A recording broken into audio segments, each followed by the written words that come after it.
चलिए अपने आत्मा के ज्ञान और ध्यान की ओर।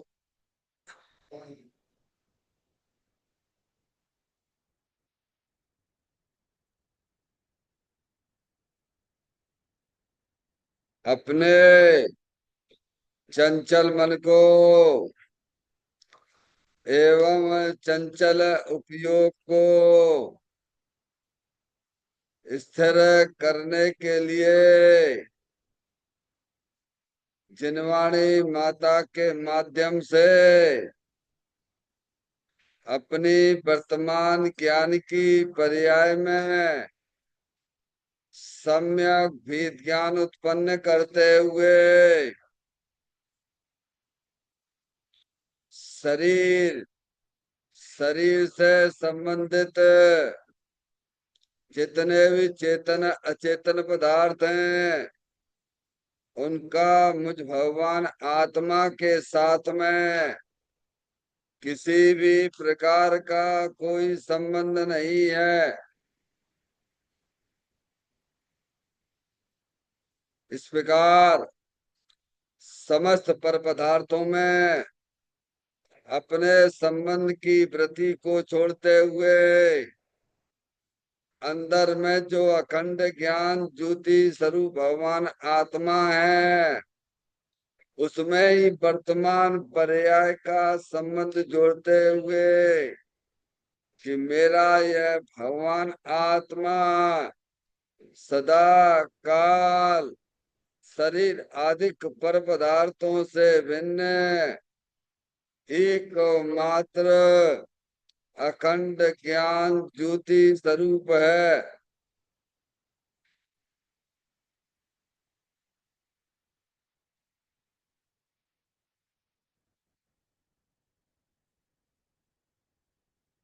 ऐसा अपने आप को जानो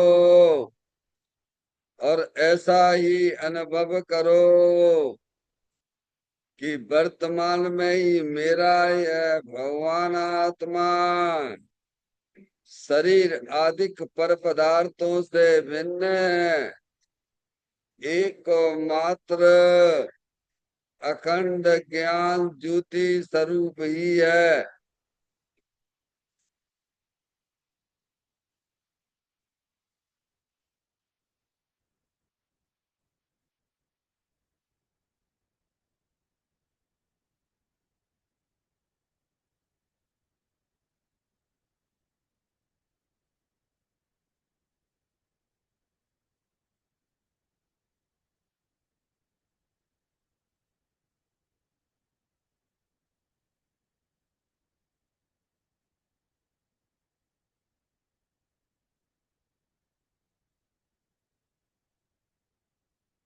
इसी प्रकार से संसार अवस्था में आत्मा की पर्याय में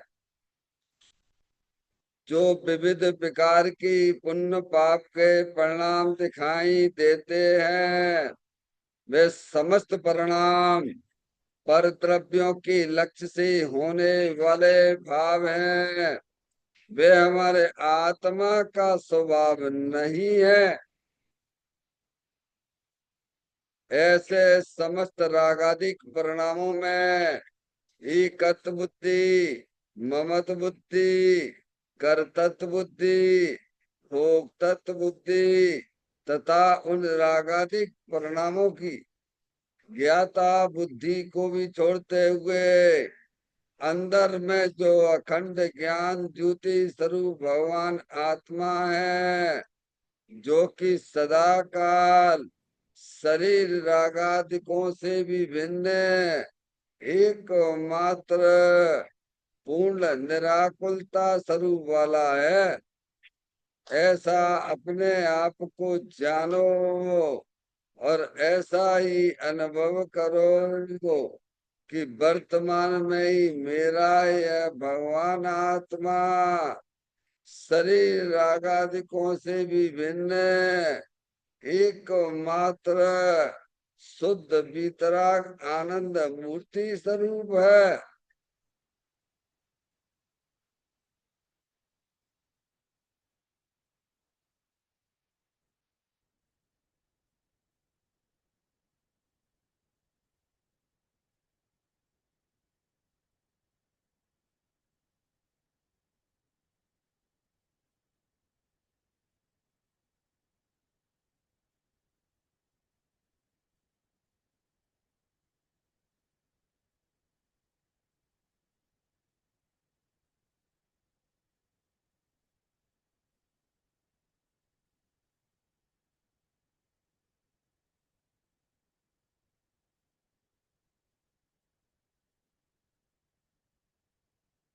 इसी प्रकार से संसार अवस्था में आत्मा के पर्याय में जो पर के लक्ष्य से होने वाला ज्ञान है, वह परलक्षी ज्ञान भी हमारे आत्मा का स्वभाव नहीं है। वह तो इंद्रिय जनित ज्ञान है। इस प्रकार शरीर रागादि और परलक्षी ज्ञान के पर्यायों से भी भिन्न है। मैं तो एकमात्र अखंड ज्ञान ज्योति स्वरूप भगवान आत्मा हूँ। ऐसा अपने आप को जानो और ऐसा ही अनुभव करो कि वर्तमान में ही मेरा यह भगवान आत्मा शरीर रागादि और खंड खंड ज्ञान की पर्यायों से विभिन्न एकमात्र अखंड ज्ञान ज्योति स्वरूप ही है।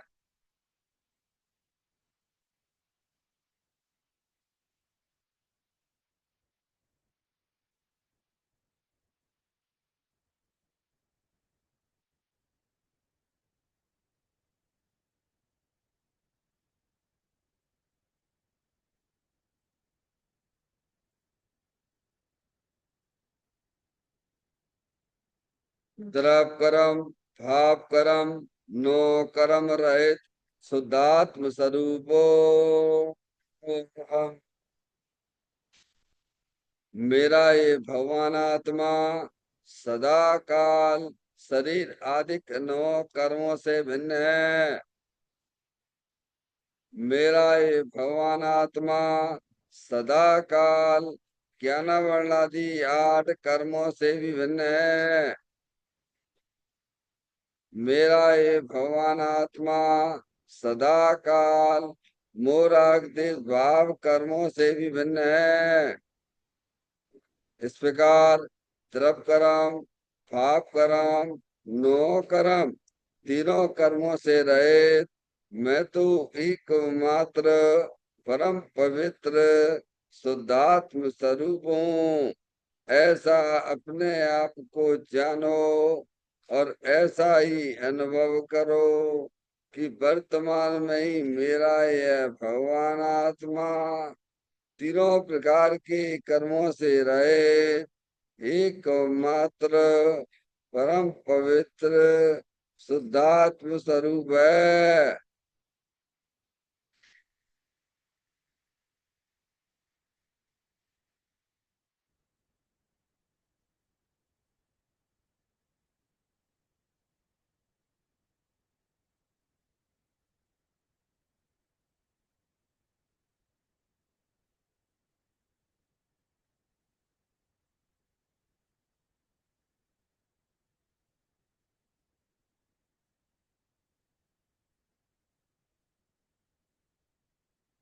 ओम नमः सिद्धेभ्य ओम नमः सिद्धेभ्य ओम नमः सिद्धेभ्य चिंतामणि सम स्वयं का चैतन्य तत्व महान है। निज का करूं मैं चिंतवन निज का करूं श्रद्धानु में सोदा तुम्हारी देव है जो गुण अनंत निधान है। मैं स्वानुभव में देख लूं आत्मा स्वयं भगवान है। मैं स्वानुभव में देख लूं आत्मा स्वयं भगवान है। लिम्मण जान परिठिया कम कलंक डये भी अपालत ते परम पुड़वे भी सब कर्म मल्लिका नाश करवरु प्राप्त कर निज आत्मा जो लीन निर्मल ध्यान में, नम कर निकल परमात्मा। सब नाश कर घन गात हरि, अंत पद को पालिया। कर नमन उन जिन देवी कोय, काव्य पद अपना लिया। श्री योग सारजी नामक परम आध्यात्मिक ग्रंथ स्वाध्याय हेतु में विराजमान है। आज से 1400 वर्ष पहले इस महान पवित्र ग्रंथ की रचना दिगंबर संत योगेंद्र महाराज जी हुए हैं। उन्होंने इस महान पवित्र ग्रंथ की रचना की और उन्होंने इस ग्रंथ का नाम योग सार जी रखा। योग सार जी का सीधा सा अर्थ है मुक्ति के मार्ग में योग का मतलब जोड़ होता है। किसका किसके साथ में जोड़ करना? तो अरियंत परमात्मा कहते हैं कि अपने वर्तमान सुत ज्ञान की पर्याय का अंदर में जो अपना त्रिकालिक ध्रुव भगवान आत्मा, जो कि सदा काल द्रव्य कर्म भाव कर्म नो कर्म से रहित एकमात्र अखंड ज्ञान ज्योति स्वरूप है। ऐसे गायक प्रभु परमात्मा में अपनी वर्तमान शुद्ध ज्ञान की पर्याय का संबंध जोड़ने का नाम योग है, जिसे शास्त्रीय भाषा में सम्यक दर्शन सम्यक ज्ञान भी कहती है। और चैतन्य भगवान आत्मा में ही अपनी वर्तमान पर्याय को मग्न कराना, लीन करना, उसमें स्थिर करना, उसे सार कहते हैं, यानी सम्यक चारित्र कहते हैं। तो योग सार क्या हो गया? सम्यक दर्शन, सम्यक ज्ञान, सम्यक चारित्र वाली निर्मल पर्याय, पवित्र पर्याय, जो अपने आत्मा के आश्रय से प्रकट होती है, उसे यहाँ योग सार कहते हैं। इसे ही भगवान मोक्ष मार्ग कहते हैं और इसी का नाम धर्म है। देखिएगा, योग सार ग्रंथ के माध्यम से हम और आप यहाँ पर 84 नंबर की गाथा का स्वाध्याय चल रहा है। गाथा का जो मूल विषय है रत्नात्रय का स्वरूप इसमें बताया गया है, यानी धर्म का स्वरूप बताया गया है। रत्नात्रय क्या है? सम्यक दर्शन, सम्यक ज्ञान, सम्यक चारित्र है, ये धर्म है। समझ में आया? यानी अपनी आत्मा का दर्शन करने का नाम धर्म है, अपनी आत्मा को जानने का नाम धर्म है, और अपनी आत्मा में लीन रहने का नाम धर्म है। समझ गए नहीं आप? और ये तीनों रतन है ना, तीनों वीतराग रूप है क्या? और ये रत्नात्रय अपने चेतन भगवान आत्मा के आश्रय से प्रकट होता है। अपनी जो चेतन आत्म वस्तु है वो तीनों काल वीतराग आनंद मूर्ति स्वरूप है, सुख शांति के भंडार स्वरूप वस्तु है। समझ में आया? जब जीव उसका दर्शन करता है, यानी अपनी पर्याय को अपने द्रव्य के सन्मुख करता है, तब उसकी पर्याय में रत्नात्रय रूपी धर्म प्रकट होता है। अनंत काल हो गया अज्ञानी जीवों की पर्याय में इस प्रकार का धर्म प्रकट ही नहीं हुआ है। चाहे भले ही उसने बाहर से अपने आप को धर्मात्मा समझा है, पर वो धर्मात्मा हुआ नहीं है। जब तक रत्नात्रय रूपी पर्याय उसके आत्मा में प्रकट नहीं होगी, तब तक वह धर्मात्मा नहीं होता है। इसीलिए यहाँ दिगंबर संत हमें रत्नात्रय का स्वरूप यहाँ समझा रहे हैं। तुम समझो तो पहले, तुमने अपने आप को धर्मात्मा मान लिया, वीतराग रूप पर्याय रत्नात्रय रूपी पर्याय तुम्हारे आत्मा में प्रकट नहीं हुई और तुमने अपने आप को धर्मात्मा समझ लिया। तुमने जो धर्मात्मा समझा है, तुमने शरीर की क्रिया से धर्मात्मा समझे बैठे हुए हो। समझ में आए? वो थोड़ा हुए, वो धर्म का स्वरूप थोड़ा हुए। शरीर की क्रिया जुदी है, अंदर में रागादिक परिणतियां भी सब जुदी हैं, और उन दोनों को जानने वाली चेतन आत्मवस्तु जुदी है। समझ में आया? इसीलिए यहाँ रत्नात्रय का स्वरूप यहाँ समझा रहे हैं। मैं देखो पाठ करते हैं फिर अभी चर्चा करेंगे। निज देख ना दर्शन तथा निज जान नाही ज्ञान है, जो हो सतत वह आत्मा की भावना चारित्र है। निज देखना आ गया ना। निज यानी, निज यानी हम सब आप कौन है?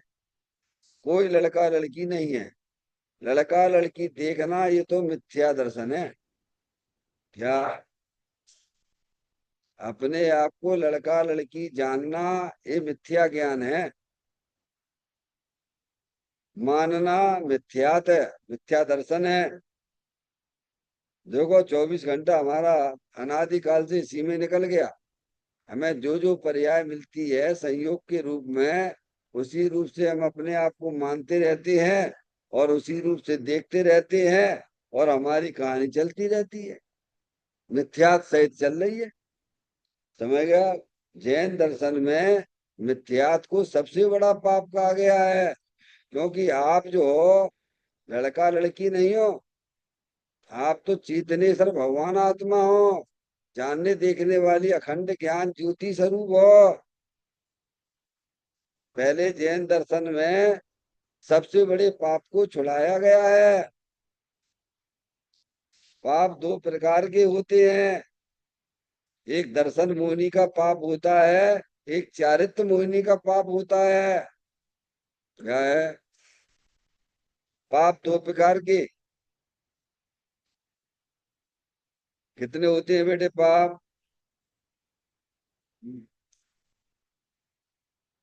बोलो माधुरी, कितने होते हैं पाप? हमने तो 5 पढ़े थे, अब आप 2 और जी कहाँ से बता रहे? क्या? नहीं, अगर मान लीजिए विभाजन करना है तो दर्शन मोहिनी का पाप और चारित्र मोहिनी का पाप, वो के 2 भेद। समझ में आया? अब जो आप पाप के 5 नाम बताते हो, हिंसा, झूठ, चोरी, कुशील, परिग्रह, वे चारित्र मोहिनी के हैं वे। क्या? और दर्शन मोहिनी की तो बात ही नहीं करी आपने। नहीं, ऐसा नहीं भाई। आप जो लो नाम जो चर्चित है, जो पूरे दुनिया में प्रसिद्ध है, क्या प्रसिद्ध है? कि हिंसा मत करो, झूठ मत बोलो, चोरी मत करो, कुशील मत करो, परिग्रह मत, ये सब किसके वेद हैं? ये चारित्र मोहिनी के वेद हैं ये। और दर्शन मोहिनी की बात यहाँ बताई जा रही है। सबसे पहले दर्शन मोहिनी छूटेगा, तब आपके बाद में धीरे धीरे चारित्र मोहिनी जाएगा। क्या? मैंने दर्शन मोहिनी क्या? अपने आत्मा का दर्शन नहीं करना। हम सब हैं तो चेतनेश्वर भगवान आत्मा, पर अपने आप को ऐसा देख नहीं रहे हैं। निज देखना। समझ गए नहीं आप? तो दृष्टि सुधर जाएगी। पहले दृष्टि सही करिए आप। पहले आप अपना देखना सही करिए। चलने की बात तो बात की है ना। जब आपको मार्ग ही सही नहीं स्पष्ट दिखेगा तो आप चलोगे क्या? बताइए पहले आप। तो पहले देखना सुधारिए, अपना जानना सुधारिए आप पहले, और फिर चलिए। क्या? तो जैन दर्शन में भी पहले देखना सुधारा गया है। समझ में आया? पहले आप अपनी दृष्टि सही करिए, क्लियर करिए आप। हम्म। तो इसीलिए निज देखना, हम देख रहे हैं, है तो चेतनेश्वर भगवान आत्मा अरूपी। और क्या देख रहे हैं, क्या जान रहे हैं, क्या मान रहे हैं? मैं लड़का हूं, मैं लड़की हूं। बोलो भाई, लड़का लड़की तो शरीर के भेद है भगवान, और तुम तो जानने देखने वाली चैतन्य रूपी आत्म वस्तु हो। हम्म? तो इसीलिए इस गाथा में ये भी बताया, निज देखना, यानी निज यानी आप चेतनेश्वर हो। देखना, अपने आत्मा की तरफ दृष्टि देना। समझ गए आप। निज जानना, आप जानने देखने वाली चेतनात्म वस्तु हो, और निज में ही सतत रमण करना, क्या, उसका नाम चारित्र है। आगे आप, ये है। अगर आपको अपनी आत्मा में रत्नात्रय रूपी धर्म प्रकट करना है, तो सबसे पहले आप अपनी दृष्टि सही करिए। समय में आए तो धर्म की उत्पत्ति होगी। धर्म यानी वीतराग रूप पर्याय, धर्म यानी रत्नात्रय रूपी पर्याय, है नहीं। देखो अब इस गाथा का पाठ करने के बाद, इस गाथा के कुछ अंश हैं, उस पर अपन चर्चा कर रहे हैं। देख,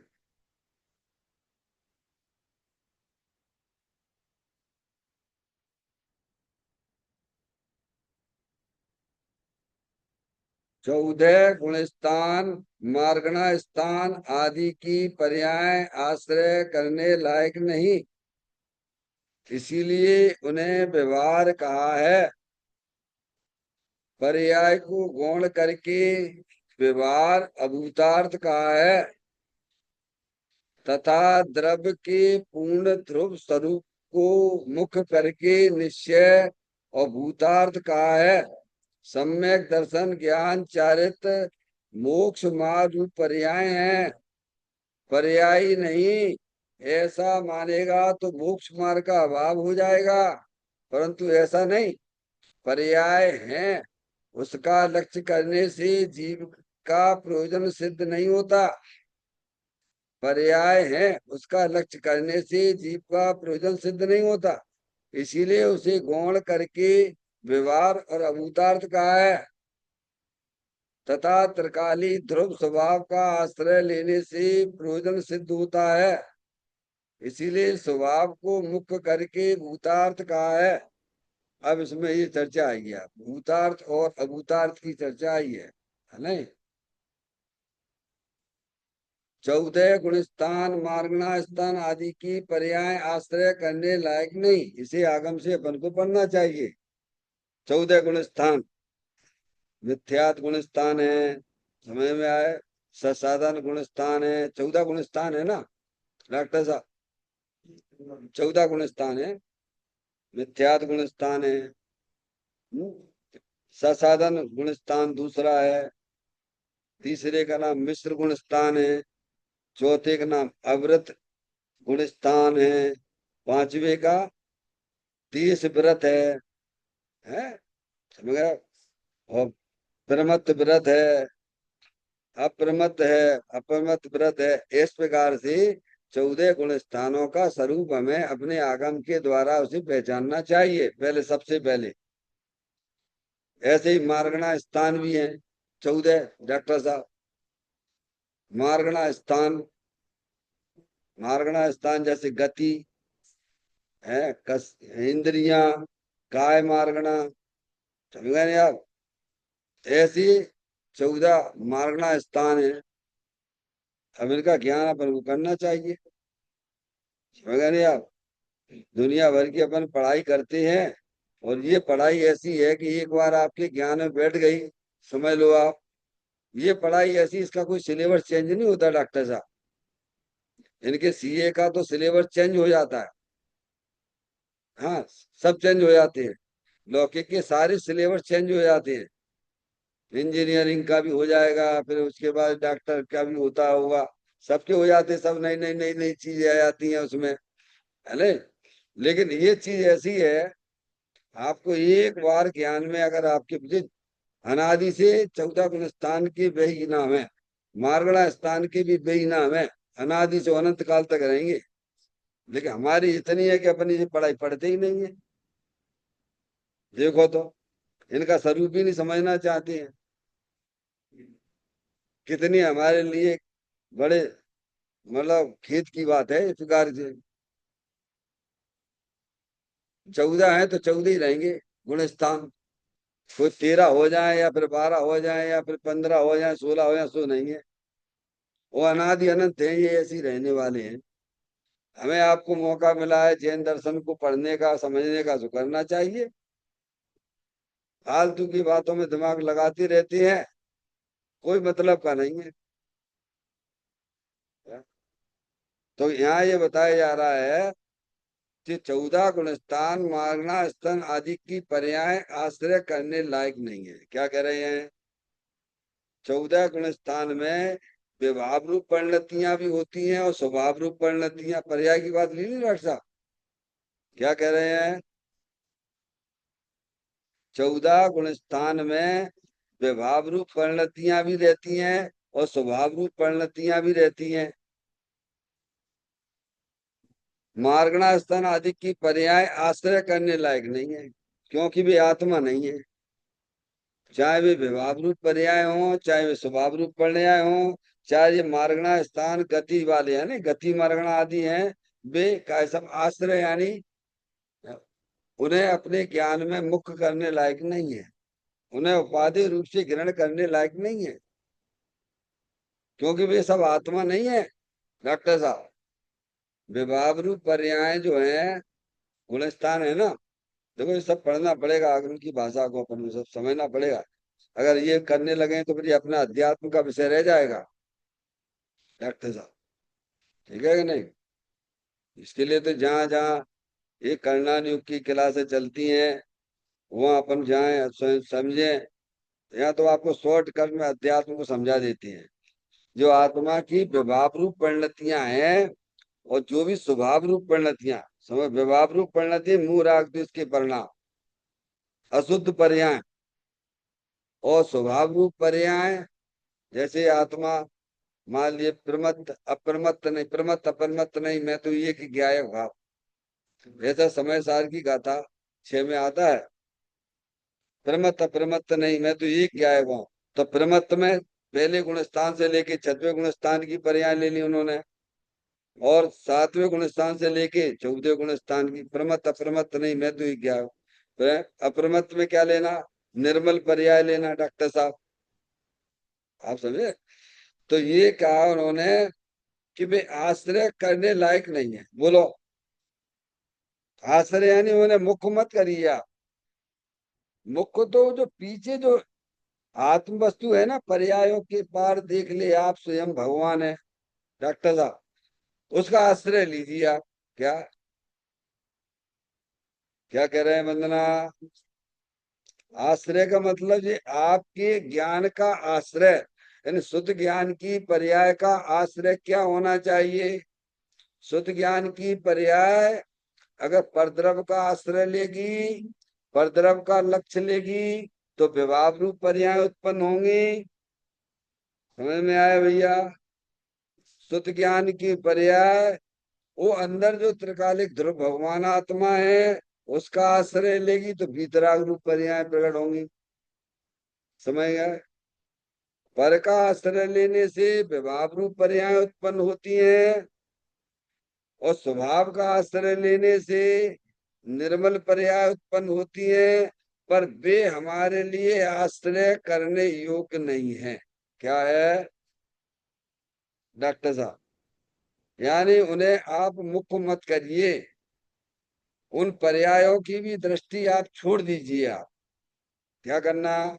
आश्रय करने लगता है ना, आश्रय करने योग्य तो अंदर त्रिकालिक वस्तु है ना, जिसके आश्रय से निर्मल पर्याय प्रकट हुई, वो आश्रय करने लायक है। क्या आश्रय करने लायक है?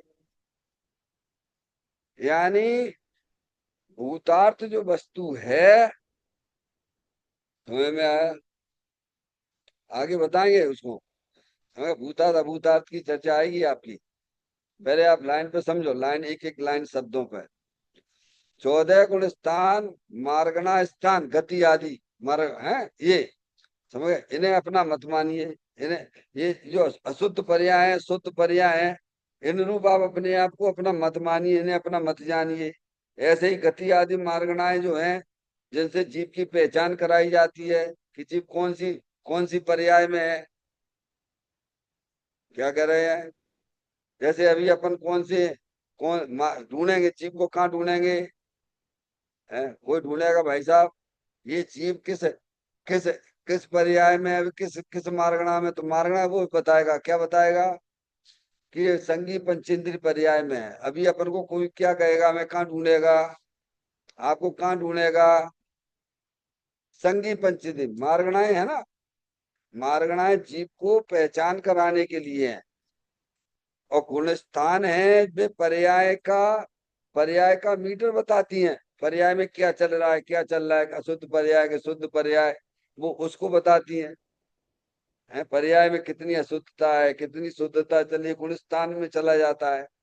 पर ये गुण स्थान और मार्गणा स्थान ये सब आश्रय करने लायक नहीं है, अर्थात इसे ज्ञान में मुक्त करने लायक नहीं है। आश्रय करने लायक तो जो अंदर चेतन भगवान आत्मा, जो सदा काल वितराग आनंद मूर्ति स्वरूप है, उसका आश्रय लीजिए डॉक्टर साहब। अब पर्याय का क्या आश्रय लोगे आप? अभी अपनी पर्याय मान लीजिए शुभ भाव चल रहा है, थोड़ी देर में अशुभ भाव भी चलने लगता है, हर अंतर मुहूर्त में शुभ अशुभ परिणाम बदलती ही रहती हैं।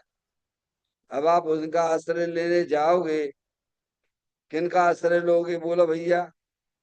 हर समय तो परिणाम, हर समय तो पर्याय बदल ही रही, पर्याय का स्वरूप ही हर समय बदलना ही है।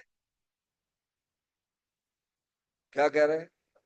उनकी दृष्टि छोड़ो, चाहे वह पर्याय विकारी पर्याय हो, चाहे वह पर्याय निर्विकारी पर्याय हो, वह वास्तव में ज्ञान का ध्येय, ज्ञान का लक्ष्य वो नहीं होना चाहिए, दृष्टि वहां नहीं होना चाहिए।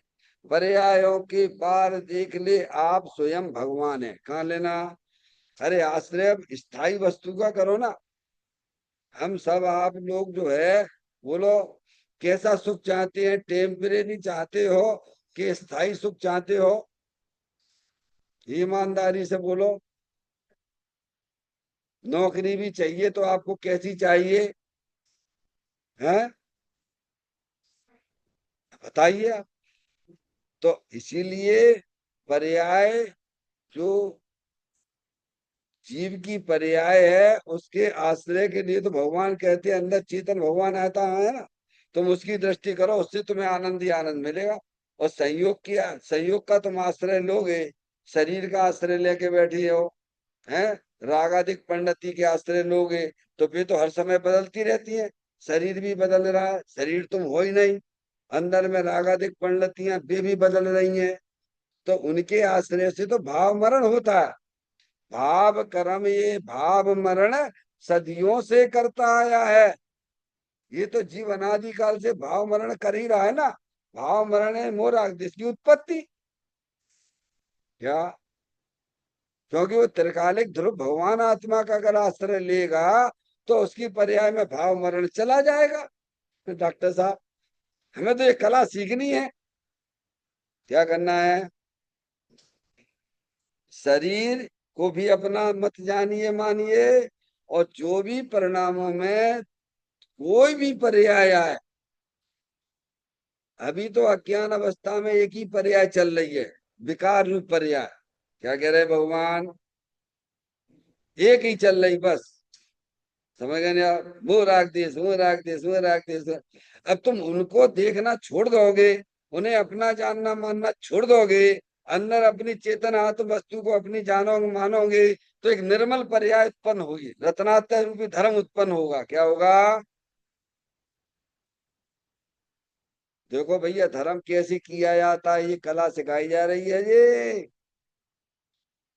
हैं डॉक्टर साहब, हमें धर्म करना है।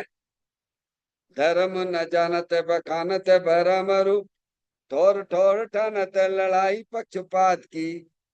फूलो आत्मान में न पाँव धरे धरनी में, हृदय में करनी विचार उत्पात की। फिर डमाडोल सो करमन की कल्लोलिल में, बह रही अवस्था जैसे बंगले के सिपात की। चाकी छाती ताती कारी कुटील गोवाती भारी, ऐसो ब्रह्म खाती मिथ्यात्मा पात की। क्या? पंडित बनारसी दास जी का संदेश है ये। क्या डॉक्टर साहब? पंडित बनारसी दास जी, जिनकी तीन तीन शादियां हुई, नौ नौ बच्चे, और फिर भी मस्त रहते थे। हैं, हम एक दो से ही परेशान है, बताओ। क्या कह रहे हैं? देख लो, विग्रस्त वे भी थे, ग्रस्त हम भी हैं। हमारी क्या हालत हो रही, वे कितने मस्त रहते थे। सिद्धि रिद्धि वृद्धि दी के घट में प्रकट सदा, अंतर के लक्ष्य सो अजाची लक्ष्य पति है, दास भगवंत के उदास रहे जगत सो, ऐसे सुखिया सदैव समकीती है। मेरो धनी नहीं दूर देशांतर, मोही मैं मोही नी के नीचे। या ऐसे हमारे पंडित बनारसी दास जी हैं। उन्होंने समय सार नाटक में इतनी बढ़िया, एक एक पद उनके इतने सुंदर हैं भैया। पर हमारे पास क्या करें, कम वक्त है ना। कम वक्त है, गाली नहीं है क्या? कम वक्त गाली नहीं है, यानी कम वक्त। वक्त यानी समय, कम यानी हमारे पास समय नहीं है। समझ गए यार? हमारे लिए पूरा समय पंचेंद्री के विषयों के लिए है। 24 घंटा दिन रात लग जाएंगे हम उसमें। गुलाम है, पंचेंद्रियों के गुलाम है। पूरा समय दे रहे हो, अनादिकाल से कोई धंधा कर रहे हैं, गुलामी का धंधा कर रहे हैं हम। क्या आज भी वही धंधा कर रहे हैं? चैन कुल मिला, मनुष्य पर्याय मिली, तो भी वही इंद्रियों की गुलामी में ही मरे जा रहे हैं, मरे जा रहे हैं, मरे क्या है ये? है?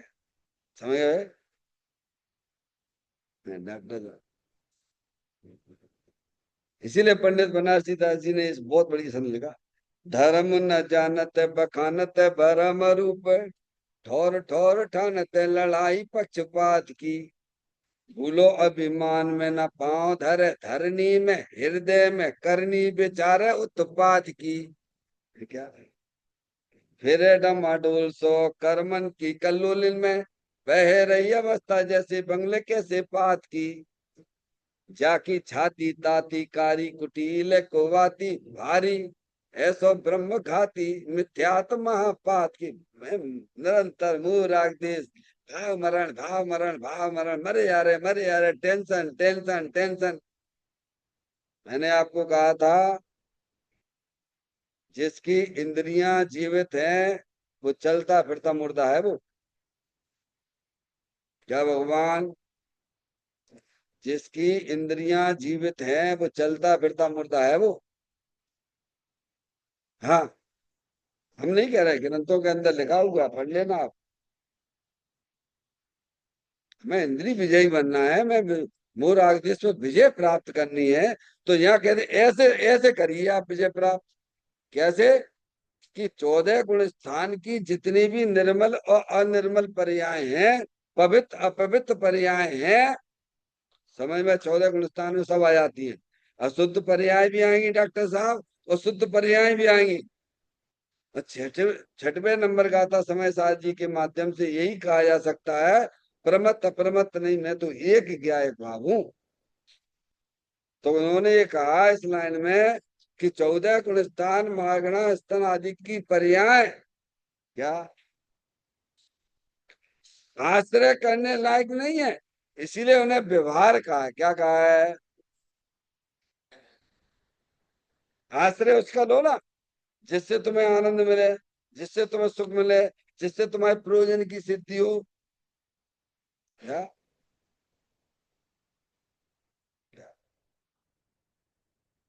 जैसे आपको पानी पीना है, क्या पीना है? अरे बेटा एक गिलास पानी का लाना जरा,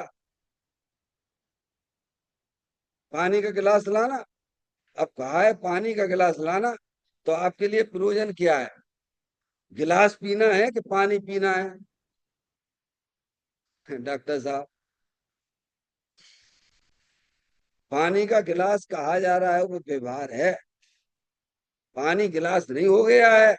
हमारा प्रयोजन तो पानी पीने से होगा, गिलास से होगा क्या?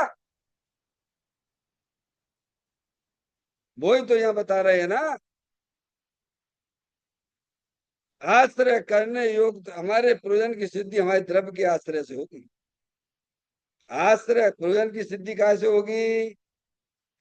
शरीर ये संयोग मार्गणा स्थान आदि जो है गति आदि, उससे भी नहीं होगी, इन्हें अपना जानने मानने से भी नहीं होगी, और जो भी शुद्ध अशुद्ध पर्याय हैं, इन्हें भी अपना जानने मानने से नहीं होगी। तो शरीर और रागादिक या निर्मल पर्याय, निर्मल पर्याय तो बाद में प्रकट होती है।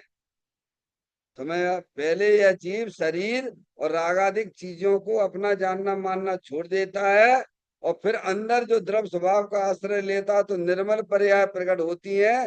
तो यहाँ कहती उनको भी, आप उनको भी गौण कर दो। क्या कर दो भैया? उनकी भी दृष्टि हटा। समझ गए ना आप डॉक्टर साहब? उसका आश्रय लीजिए आप, बिल्कुल एकदम अर्जुन जैसे।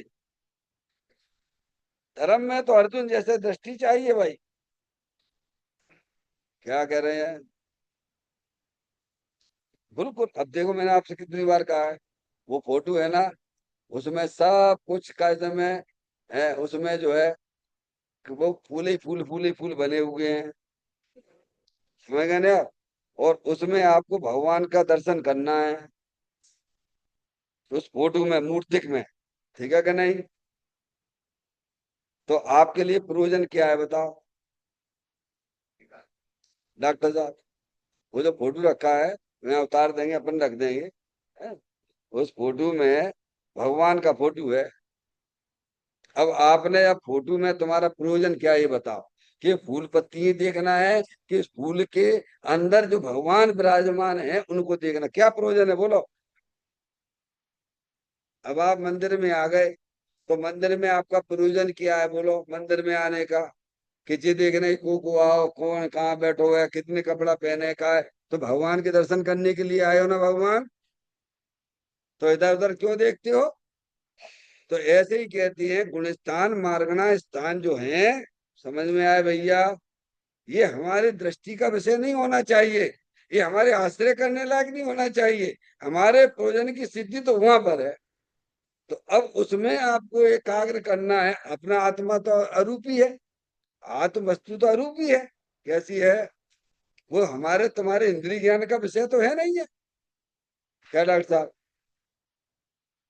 आत्म वस्तु है, हम सब आत्मा है ना।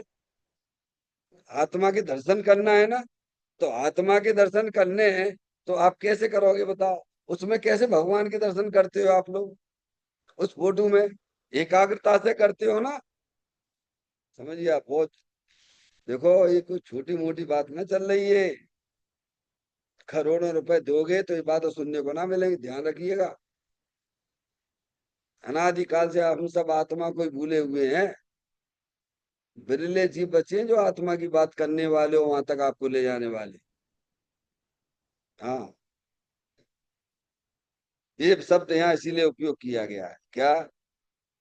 मार्गणा स्थान और गुण स्थान आदि की पर्याय आश्रय करने लायक नहीं है, क्योंकि उनसे हमारे प्रयोजन की सिद्धि नहीं होगी। जैसे गिलास पानी का, गिलास सेवन करने से होगा का पानी पीना हमारा प्रयोजन है। प्यास बुझानी है तो पानी पियो, उससे हमारे प्रयोजन की सिद्धि होगी। ऐसे ही गुणस्थान मार्गणा स्थान का ज्ञान तो करो। ज्ञान नहीं करोगे तो अंदर जाओगे कैसे भगवान? क्या डॉक्टर साहब? ज्ञान भी करना है, और ज्ञान करके क्या करना? वहां से निकल जाओ बस। देखो, कहते ना जैसे वो, किन को, अर्जुन थे, कौन थे जो विद्या कर्म में है? अभिमन्यु है। अब अभिमन्यु को गर्भ में ही कैसे में जो है, उन्होंने सीख लिया निकलने की, है विद्या सीख ली, लेकिन क्या हुआ? क्या बोले भाई साहब? प्रवेश करने का सीख लिया था, निकलने का नहीं सीख पाए। समझ गए ना आप? अब ये चीजें अपन साथ से पढ़ने के बाद, पढ़ो, खंडान योग भी पढ़ो, मना कुछ भी नहीं है। चरणान योग भी करो, सब अपनी चारों अनुयोगों का सार तो वीतरागता है। क्या है? पंचाशती काय में 172वें नंबर की गाथा में ये बात आई है। आचार्य कुंद देव ने कहा कि चारों अनुयोगों का सार तो वीतरागता है, और वह वीतरागता आत्मा के आश्रय से प्रकट होती। कैसे डॉक्टर साहब? भाई आप जो है, आपको जो, जो अपना वो होता है ना, पलंग होता है ना, पलंग, तो उसके चार पाए होते हैं। और एक छोटा बड़ा हो तो कैसे क्या होगा? बोलो भैया, पूरे व्यवस्थित चार हो, जैसे जी है ना ये, ठीक है ना, चार हो तो इस पे आराम से रखो। छोटे बड़ी हो तो है उस पे लेट नहीं सकते, अब आराम नहीं मिल सकता। ऐसे ही ज्ञानी के जीवन में चारों अनियोग होते हैं। आत्मा को जानने के लिए चारों अनियोगों का उसके बाद ज्ञान होता है। और ज्ञान में अटकना नहीं है आपको, ज्ञान करके अपने प्रयोजन की सिद्धि करना। मेरा प्रयोजन क्या है? कि आत्मा की दृष्टि करना, धर्म प्रकट करना।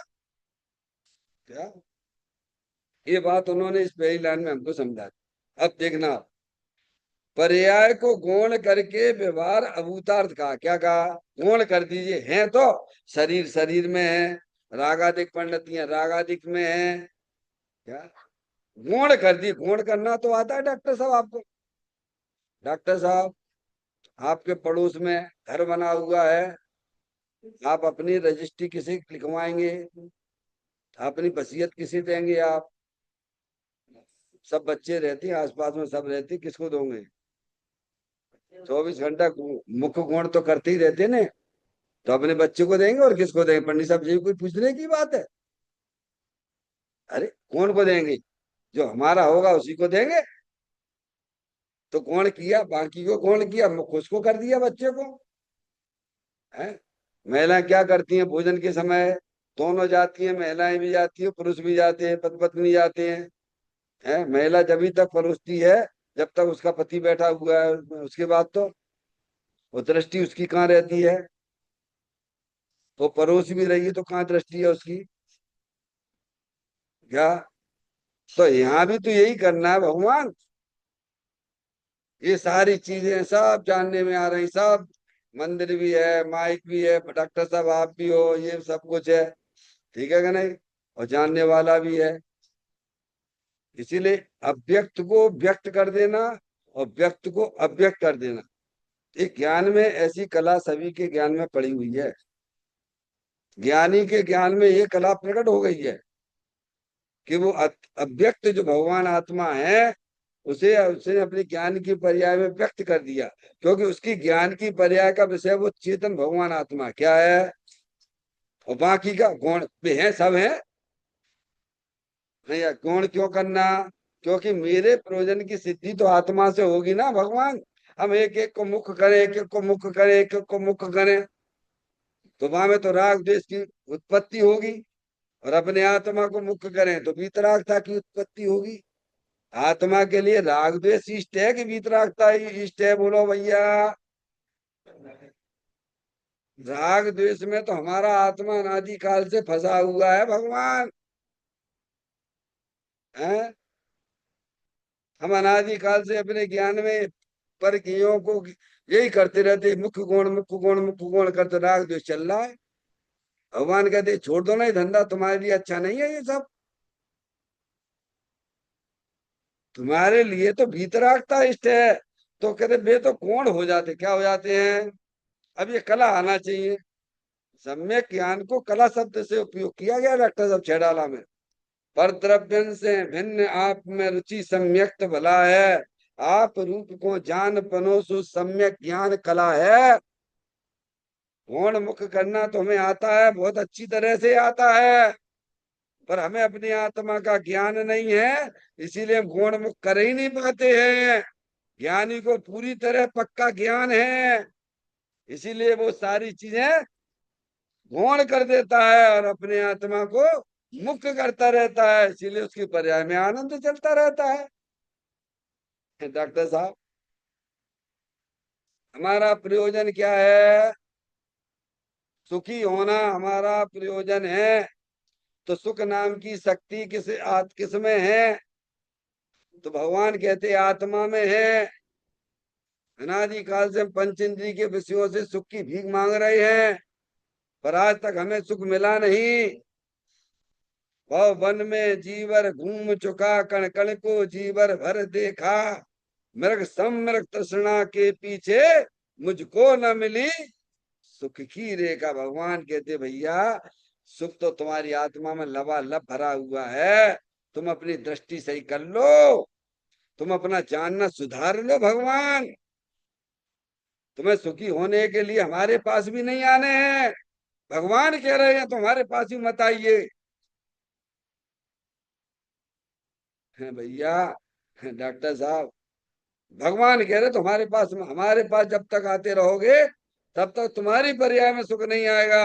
और तुम अपनी आत्मा के पास जाओगे तो तुम्हें सुख मिले बिना रहेगा नहीं, तुम्हें सुख पक्का मिलेगा, गारंटी से मिलेगा। बोलो, समझ में आए भैया? इसीलिए पर पदार्थों का गौण कर दो, जिन्हें पुण्य पाप नहीं कीना, आत्म अनुभव चित दीना, तिन्ही विधि आवत रोके, संबर लय सुख अवलोके। गौण कर दीजिए आप, जानने वाले को मुख्य करिए आप। जानने वाले से हमारे प्रयोजन की सिद्धि होती है क्या? जो दिख रहे हैं वो मैं नहीं हूं, जो देख रहा है वो मैं हूं। क्या भैया? खला है। तो क्या पर्याय को गौण करके व्यवहार अभूतार्थ, क्या क्या कहा उन्होंने? अभूतार्थ है। देखिए, जैसे अभूतार्थ यानी आ यानी नहीं, भूतार्थ यानी उसमें नहीं। अभूतार्थ का अर्थ करता हूं आपको।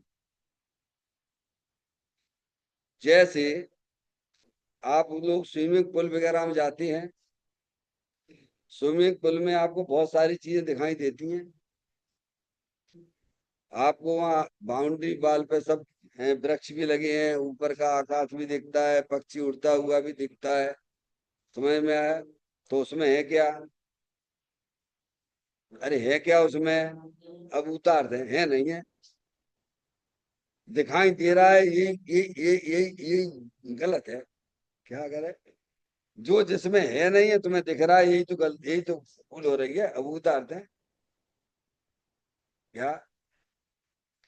हमें शरीर दिख रहा है शरीर का आत्मा में राग है, आत्मा में क्या दिख रहा है? तो अभूतार्थ है क्या? तो जो वस्तु में है नहीं है हमें दिख रहा है, यही दृष्टि को दोष है ये। दृष्टि सुधारो। समझ में आया? दर्पण है, दर्पण में बहुत सारी चीजें आपको दिखाई देती हैं, दर्पण के अंदर क्या? अरे बोलो, है क्या? दर्पण कभी देखा है? दर्पण में क्या दिखता है? अरे जो दर्पण में झलक रही हैं वस्तुएं वे दर्पण के अंदर है क्या? वो उस दर्पण की स्वच्छता रूप वर्णन है। वो दर्पण का ही स्वच्छता रूप वर्णन है। अगर वो स्वच्छता रूप वर्णन नहीं होता तो उसमें दर्पण में झलकते कैसे? ऐसे ही देखिए भैया, आप भी ये है ना, ये ज्ञान दर्पण है। क्या है यहाँ पे? आप सब लोग ज्ञान दर्पण स्वरूप वाले हैं। और जहां मैं सब दिख रहा हूँ, क्या दिख रहा हो डॉक्टर साहब? शरीर भी दिख रहा, भाई साहब आप भी दिख रहे हो। अरे ये ज्ञान दर्पण है। क्या है? जिंदगी में इस आत्मा ने अपने आप को ज्ञान दर्पण रूप से ना देखा। समझ में आया भैया? जिस समय ज्ञान दर्पण रूप से देखने लगेगा उसकी दृष्टि निर्मल हो जाएगी। अब उसे तो क्या क्या दिख रहा है उसमें? ज्ञान दर्पण में क्या क्या दिख रहा है? शरीर दिख रहा है, ये लैपटॉप दिख रहा है डॉक्टर साहब, आप लोग दिख रहे हैं मामे क्या ज्ञान दर्पण में? अरे है क्या? जैसे जड़ दर्पण में भारी पदार्थ दिखने पर वे उसके अंदर है नहीं है, फिर भी ये देख रहा है, मान रहा है, इसकी दृष्टि का दोष है ये।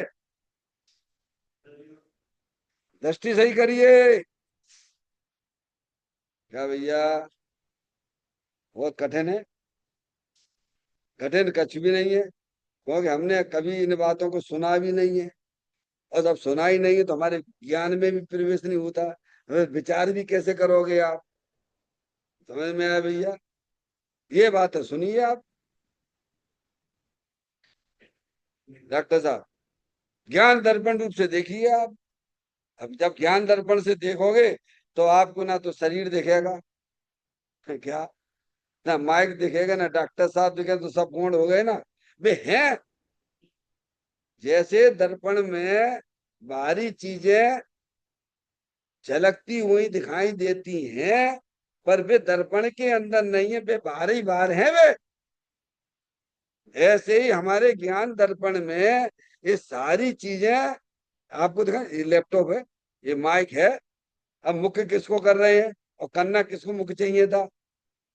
अरे मुख्य गुण करना सीख जा भगवान, हो जाएगा धर्म।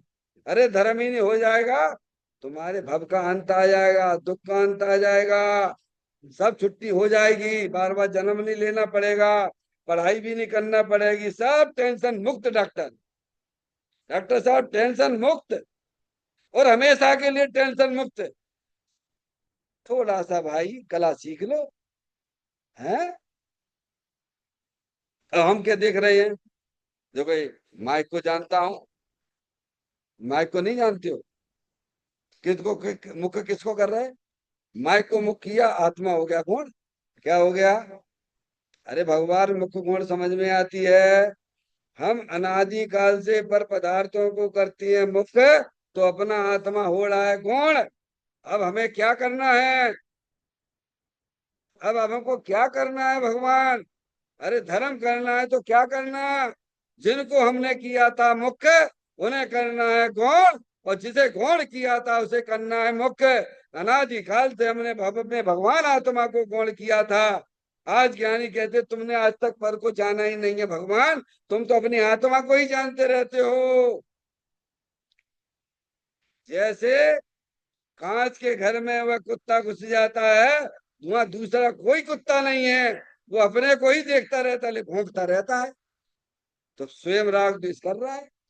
ऐसे ही सभी आत्माएं जानते तो अपनी आत्मा को ही, लेकिन उसको करते हैं वे गौण, और पर पदार्थ को करते हैं मुख्य, तो राग द्वेष भाव मरण कर रहे हैं।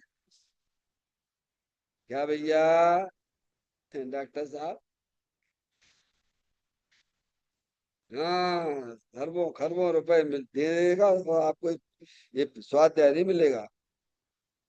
अनुभव की बातें मिलना बहुत मुश्किल है, आपको बताऊं। हाँ डॉक्टर साहब, मुख्य गुण करना, पर्याय को गुण करके व्यवहार को अभूता, तुम छोड़िए, उनकी दृष्टि छोड़ दीजिए, सबकी दृष्टि छोड़ दीजिए आप। अरे एक समय के लिए अपने आप को ज्ञान दर्पण तो देख लो भगवान। अरे जो तुम हो तुम वो ही नहीं देखते हो, गजब करते हो। हर समय पर द्रव को मुख्य कर रहा है, पर द्रव को मुख्य कर रहा है, देखो आप। अरे एक बार, अरे मैं तो आत्मा को ही जानता हूँ भैया। जाना नहरा जना चाहे खरे कर पर जना, तो नती तो पर पदार्थ कौन हो जाते हैं, और अपना आत्मा मुख हो जाता है, लो हो गया काम। डॉक्टर साहब, ज्ञान के नेत्र खुल गए इसकी अब तो। डॉक्टर साहब, डॉक्टर मैडम, ज्ञान का नेत्र खुल गया। बोलना पड़ेगा भाई। देखिएगा, समय तो अब हो चुका है आपका। अब उतार्थ का तथा द्रव के पूर्ण ध्रुव स्वरूप को मुख्य करके, देखिए डॉक्टर साहब, उसी में आप आगे। द्रव के पूर्ण ध्रुव स्वरूप को मुख्य करके आ गया, चर्चा में सब आ गया आपकी। मुख्य करके निश्चय, निश्चय यानी वास्तव में, निश्चय का मतलब क्या है? द्रव स्वभाव को मुख्य करिए, निश्चय। और भूतार्थ कहा है, क्या है? और जितने भी पर्याय में परमात्मा हुए, उन्होंने भूतार्थ के आश्रय से हुए, काय के आश्रय से हुए हैं डॉक्टर साहब? जितने भी अरिहंत परमात्मा पर्याय में बने हैं, उन्होंने भूतार्थ को मुख्य करके, भूतार्थ का आश्रय लेके, यानी अपने चेतन भगवान आत्मा का आश्रय लेके परमात्मा हुए। और हमें भी पर्याय में परमात्मा होना, तो ये काम करना पड़ेगा भगवान, नहीं तो कीड़े मकोड़े तो बनना निश्चित ही है, हम भगवान का चुना करेंगे। भूतार्थ कहा, सम्यक दर्शन ज्ञान चारित मोक्ष रूपी पर्याय हैं, क्या है? जब आप अपनी पर्याय में, शुद्ध ज्ञान की पर्याय में अपने द्रव्य को मुख्य करोगे, तो मोक्ष मार्ग जैसी रत्नात्रय पर्याय प्रकट होती हैं। भैया धर्म करने के नहीं करने, मंदिर में काय के लेना आए हैं डॉक्टर साहब? धर्म करने के लिए आए, पाप करने के लिए आए, बोलो डॉक्टर साहब। धर्म करने के लिए तो धर्म ऐसे होते हैं भगवान, धर्म धर्मी के आश्रय से होता है। अपने ज्ञान की पर्याय में अपने द्रव्य को मुख्य करिए, तो रत्नात्रय जैसी पर्याय प्रकट होती हैं।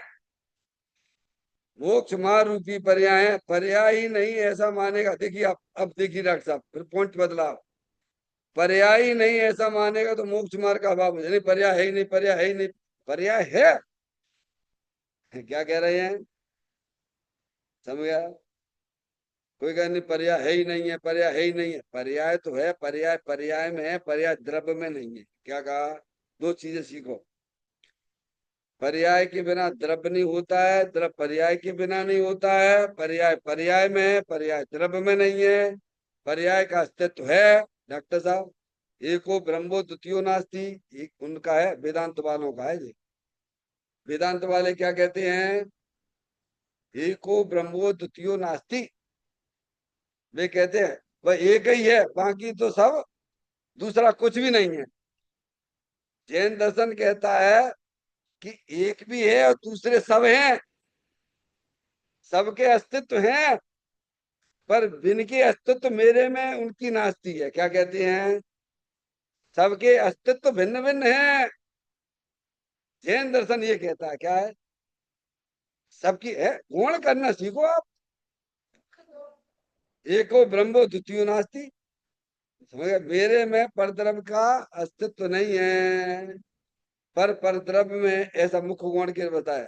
पर्याय है, अब देखना, पर्याय है ही नहीं ऐसा मानेगा तो मोक्ष मार्ग का अभाव हो जाएगा। पर्याय देखो, संसार रूपी पर्याय भी है, विभाव रूप पर्याय, संसार रूपी पर्याय है, और मोक्ष मार्ग वाली रत्नात्रय वाली पर्याय है। वो पर्याय है, वो द्रव्य नहीं है। दो लोग हैं, द्रव्य और पर्याय। द्रव्य और पर्याय, पर्याय के बिना द्रव्य नहीं होता, द्रव्य के बिना पर्याय नहीं होता है। समझ नहीं आप?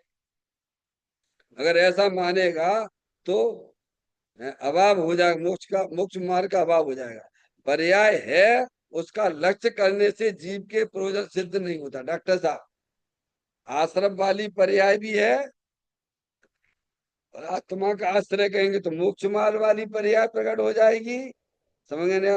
तो उन्होंने कहा पर्याय का, पर्याय है, उसका लक्ष्य करने से जीव का प्रयोजन सिद्ध नहीं होता। प्रयोजन की सिद्धि, प्रयोजन है वीतरागता, प्रयोजन क्या है? सुख की प्राप्ति। तो प्रयोजन की सिद्धि कैसे होगी? हम आपको ही मुख्य करते रहे, आपको ही मुख्य करते थे तो हमारी, हमारा आत्मा सुखी हो जाएगा क्या? हम परद्रव्य को ही मुख्य करते रहे, अपनी आत्मा को कोण करते रहे, तो हम सुखी हो जाएंगे क्या? है, समझ गया? हमारा लक्ष्य आपकी तरफ ही रहे, हमेशा आपकी तरफ ही रहे, और रहता ही है अनादिकाल से। कभी हम अपने परिवार वालों को मुख्य करते हैं, कभी अपने मित्रों को मुख्य करते हैं, और कभी जो जिसने हमारे साथ गंदा काम किया है हम उसी को मुख्य करते रहते हैं। तो राग द्वेष में ही तो फंसे हुए हो भगवान। तो पर का लक्ष्य तजो, अपनी आत्मा का। यहाँ तो कह रहे पर्याय का भी लक्ष्य छोड़ना है, परद्रव्य का लक्ष्य भी छोड़ना है, और परद्रव्य के लक्ष्य से जो आत्मा में पर्याय उत्पन्न हुई है विभाव की, उनका भी लक्ष्य छोड़ दो, और आत्मा के आश्रय से जो पर्याय प्रकट होती है उसका भी लक्ष्य छोड़ दो। क्या कितना काम करना भैया? समझ में आती है? मोक्ष मार्ग में क्या करने लायक है?